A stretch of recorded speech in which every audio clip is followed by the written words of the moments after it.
নিজের সামনে নিজের ভাইকে উঠাইছি, তারপরে মনে হয়নি যে এটা আমার ভাই। তখন তো আমি মনে করছি সবাই আমার ভাই। যখন ভাইকে নিয়ে যায় তখন আমার ছোট ভাই ছিল সাথে। ছোট ভাই এসে বলে কি, ভাই তুমি তো কোন রিস্কাকে পাঠাইলে, এটা তো আমার ভাই। তখন আমি আর কি তখন কি বলবো আমার মাকে, তখন এই জবাবটা ছিল শুধু আমার মা, আর কোনো কিছু ছিল না। যে আমার মাকে আর বাবাকে আমি কি জবাব দিই। আমরা শহীদদের আমরা আমরা জুলাই আন্দোলনে আমাদের একজন শহীদ ভাইয়ের সহোদরকে পেয়েছি। আমরা এই জুলাই আন্দোলনে যে শহীদ, সেই শহীদ শাহিন এখানে শহীদ হয়েছে। আমরা যাত্রাবাড়িতে শহীদ হয়েছে। আমরা সেই যাত্রাবাড়ি, আমরা মনে করি এই শহীদদের পরিবার আজকে তাদের একটি চাওয়া, একটি দাবি, একটি আকাঙ্ক্ষা, সেটা হচ্ছে খুনিদের বিচার। আমরা মনে করি এই খুনিদের বিচারের মাধ্যমে আমরা বাংলাদেশকে পেশিবাদ মুক্ত করেছি।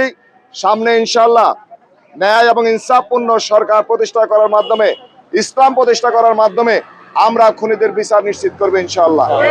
আমরা একটুখানি বলেন। আসসালামু আলাইকুম।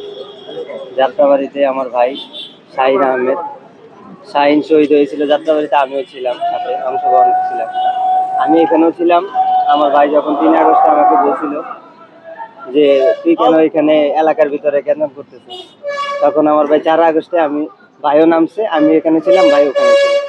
পরে 5 আগস্টের দিন আমাকে আমার ওয়াইফ নামতে দেনে, আমার ভাই চলে গেছিল। পরে তারপর আমি জোর করে বাসা থেকে নেমে গেছিলাম। নামার পরে আমি যেয়ে দেখলাম কি ওখানে 1 থেকে 150 লাশ পড়ে আছে। আমাদের সামনের এক বিল্ডিং এর এক ভাই গুলি করে তার মাথার মগজ উঠিয়ে গেছে। তার জন্য আমি দৌড় দিয়ে আবার যাত্রাবাড়ি মোচরে যাই ওখানে দেখি 1 থেকে 150 লাশ আছে।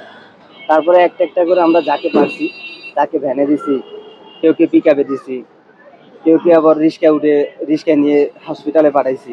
তারপরে নিজের ভাইকে যে নিজে উঠাইছি এটা জানি না, নিজের সামনে নিজের ভাইকে উঠাইছি, তারপরে মনে হয়নি যে এটা আমার ভাই। তখন তো আমি মনে করছি সবাই আমার ভাই। যখন ভাইকে নিয়ে যায় তখন আমার ছোট ভাই ছিল সাথে।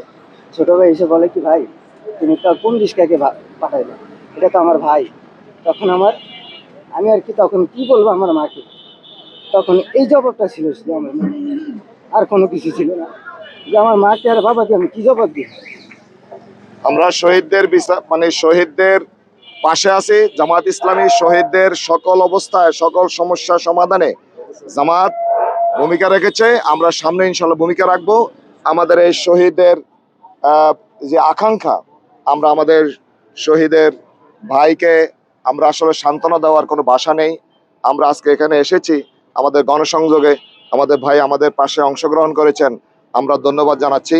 আমরা ইনশাল্লাহ আপনাদের আকাঙ্ক্ষা বাস্তবায়নে এবং বিচার নিশ্চিত করার জন্য আমাদের 7 দফা দাবির মধ্যে শহীদদের বিচার নিশ্চিত, এটা একটি দাবি। আমরা সেই 7 দফা দাবি নিয়ে 19 জুলাই আমাদের জাতীয় সমাবেশ আমরা সফল করবো ইনশাল্লাহ। আমাদের জন্য দোয়া করবেন।